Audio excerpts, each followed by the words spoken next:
So last class we discussed about the radicals. Now we can see the valency and symbols of common cation means positive radical. Example for positive radicals. Now here monovalent. Mono means single. ಮುಂದೆ ಒಂದಿದ್ರೆ ಅದಕ್ಕೆ monovalent ಅಂತೀವಿ. ಅಂದ್ರೆ when we are writing the electronic configuration, if the large shell containing only one electron, that is a monovalent. And bivalent means when we are writing the electronic configuration, if the large shell containing two electron, then it is a bivalent. Bi means two. Bi ಅಂದ್ರೆ ಎರಡು ಅಂತ ಅರ್ಥ. And ಟ್ರೈವೇಲೆಂಟ್ ಅಂದ್ರೆ ನಾವು electronic configuration ಬರೆದಾಗ last shell ಅಲ್ಲಿ 3 electrons ಇದ್ರೆ ಅದನ್ನ ಟ್ರೈವೇಲೆಂಟ್ ಅಂತ ಕರಿತೀವಿ. ಅಂಡ್ ಟೆಟ್ರಾವೇಲೆಂಟ್ ಅಂತಂದ್ರೆ when we are writing the electronic configuration, if the large shell containing 4 electron, then we are calling tetravalent ಅಂತ ಕರಿತೀವಿ. ಈಗ ಸಿಂಬಲ್ ನೋಡ್ಬೋದು ನೀವು. Example sodium Na plus, sodium ion Na plus ಇದೆ. ಪೊಟ್ಯಾಷಿಯಂ K ಪ್ಲಸ್, ಇದು copper plus 1 ಇರೋದು ನಾವೇನು ಕರಿತೀವಿ ಕಾಪರ್ 1 ಅಂತಾದ್ರೂ ಕರಿತೀವಿ, ಅಥವಾ earlier they are using cuprous because lower oxidation state is cuprous and higher oxidation state is cupric. Now here plus 1 cuprous. Suppose if it is Cu plus 2 cupric. And silver ಇದೆ Ag plus, silver 1 ಅಂತ ಕರಿಬಹುದು ಅಥವಾ ಅರ್ಜೆಂಟಸ್ ಅಂತ ಕರಿಬಹುದು. And mercury 1 ಅಂತ ಕರಿಬಹುದು R ಮರ್ಕ್ಯೂರಸ್ ಕರಿಬಹುದು. H plus hydrogen and NH4 plus ammonium. ಇಲ್ಲೆಲ್ಲ ಆಕ್ಸಿಡೇಷನ್ ನಂಬರ್ ಎಷ್ಟಿದೆ plus plus plus plus plus plus ಅಂದ್ರೆ ಓನ್ಲಿ 1 ಪ್ಲಸ್ ಇದೆ ಅಂದ್ರೆ ಅದು ವೇಲೆನ್ಸಿ 1 ಆಗಿರುತ್ತೆ. ಅಂಡ್ ಇಯರ್ ಮೆಗ್ನೀಷಿಯಂ ನೋಡ್ಬೋದು ನೀವು. ಎಲೆಕ್ಟ್ರಾನಿಕ್ ಕಾನ್ಫಿಗರೇಷನ್ ಬರೆದಾಗ ಮೆಗ್ನೀಷಿಯಂ ಏನಿರುತ್ತೆ ಲಾಸ್ಟ್ ಶೆಲ್ ಎಲೆಕ್ಟ್ರಾನ್ಸ್ ಅಲ್ಲಿ 2 ಇರುತ್ತೆ, ವೇಲೇಷನ್ ಅಲ್ಲಿ 2 ಎಲೆಕ್ಟ್ರಾನ್ಸ್ ಇರುತ್ತೆ, ಕ್ಯಾಲ್ಸಿಯಂ ಅಲ್ಲಿ 2 ಎಲೆಕ್ಟ್ರಾನ್ಸ್ ಇರುತ್ತೆ, ಬೇರಿಯಂ ಅಲ್ಲಿ ಕೂಡ 2 ಇರುತ್ತೆ, zinc 2, nickel 2, copper 2, iron 2, lead 2, tin 2, silver 2, mercury 2, manganese 2. ಅಂದ್ರೆ ನಾವು ಎಲೆಕ್ಟ್ರಾನಿಕ್ ಕಾನ್ಫಿಗರೇಷನ್ ಬರೆದಾಗ when we are writing the electronic configuration, the large shell containing 2 electrons, ಅದಕ್ಕೆ ಅದನ್ನ ಬೈವೇಲೆಂಟ್ ಅಂತ ಕರಿತೀವಿ. ಇನ್ ಟ್ರೈವೇಲೆಂಟ್ ಅಂತಂದ್ರೆ the electron large shell containing 3 electrons, valence shell containing 3 electrons ಅಂದಾಗ ಟ್ರೈವೇಲೆಂಟ್. ಇಲ್ಲಿ ಅಲ್ಯೂಮಿನಿಯಂ 3 ಇದೆ, ಐರನ್ 3 ಇದೆ, chromium also 3. And tetra means when you are writing electronic configuration, the large shell containing 4 electrons ಇದ್ರೆ ಅದು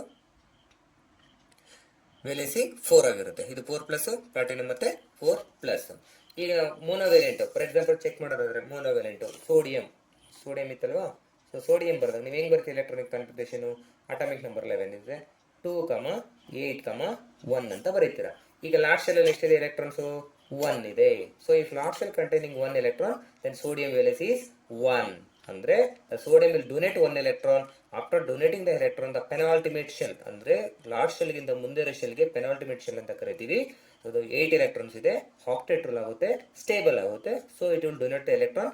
finally sodium donating electron and it becomes Na plus 1 electron it left. ಹೀಗೇನಾಯ್ತು positive ion ಬಂತು ಅಂದ್ರೆ valence shell containing 1 electron, then valence will be +1. valence is +1. Similarly ಈಗ magnesium ನೋಡೋದಾದ್ರೆ ಬೈವೇಲೆಂಟ್ಗೆ magnesium symbol Mg ಇದೆ, atomic number 12 ಇದೆ. ಕರೆಕ್ಟಾ? Atomic number 12. Electronic configuration S correct 2 S 8 very good 2. So 2, 8, 2 ಇದೆ.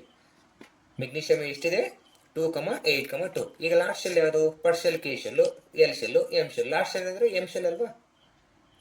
ಎಸ್. ಈಗ ಎಂ ಶೆಲ್ ಅಲ್ಲಿ ಎಷ್ಟು ಎಲೆಕ್ಟ್ರಾನ್ಸ್ ಇದೆ? ವೆರಿ ಗುಡ್ 2 ಎಲೆಕ್ಟ್ರಾನ್ಸ್ ಇದೆ. M shell containing 2 electron. ಆಗ ಇದ್ರದ್ದು ವೇಲೆನ್ಸ್ ಎಷ್ಟು ಬರುತ್ತೆ +2 ಬರುತ್ತೆ. ಮೆಗ್ನೀಷಿಯಂ ನಾವೇನು ಬರ್ತೀವಿ Mg +2 ಅಂತ ಬರೀತೀವಿ. ಅಂಡ್ ಸಿಮಿಲರ್ಲಿ ಫಾರ್ ಅಲ್ಯೂಮಿನಿಯಂ, ನೀವು ಅಲ್ಯೂಮಿನಿಯಂ ನೋಡೋದಾದ್ರೆ ಟ್ರೈವೇಲೆನ್ಸ್ಗೆ ಅಲ್ಯೂಮಿನಿಯಂ ಅಟಾಮಿಕ್ ನಂಬರ್ ಎಷ್ಟಿದೆ 13. Electronic configuration 2, 8, 3. So last shell ಅಲ್ಲಿ ಎಷ್ಟಿದೆ 3 ಎಲೆಕ್ಟ್ರಾನ್. ಎಸ್. ಸೊ 3 ಎಲೆಕ್ಟ್ರಾನ್ಸ್ ಇದೆ. ಸೊ ಇದ್ರ ವೇಲೆನ್ಸಿ ನಾವೇನು ಬರೀತೀವಿ ಅಲ್ಯೂಮಿನಿಯಂ 3+ ಅಂತ ಬರಿತೀವಿ. ಕರೆಕ್ಟಾ?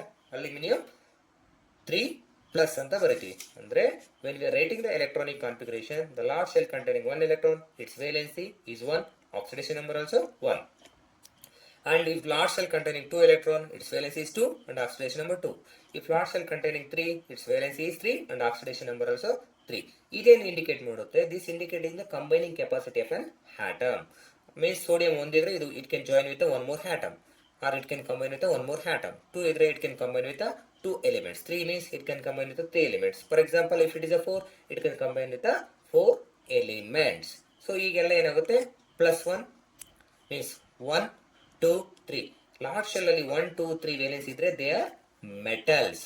1 if large shell 1 2 3, large shell containing 1 2 3 its valence electron, then they are metals valence electron and valency will be remain same. After donating the electrons, the metal get a stability. Here donate the electron, penultimate 8 octet. Donating 2 electrons, penultimate 8 octet. Donating 3 electrons, penultimate shell 8 octets. Means stability rule. So you are getting a positive charge. These are example for positive radical. Na plus, Mg2 plus, 3 plus are example for positive radicals. Okay na? So similarly, aluminium 3 plus, iron 3 plus, chromium and even tin. Sn2 plus means stannous. Here Sn 4 plus is the stannic. And platinum 4. So these are the example for yes, positive radicals. So please watch for the next upcoming video. So I am going to explain the negative radicals.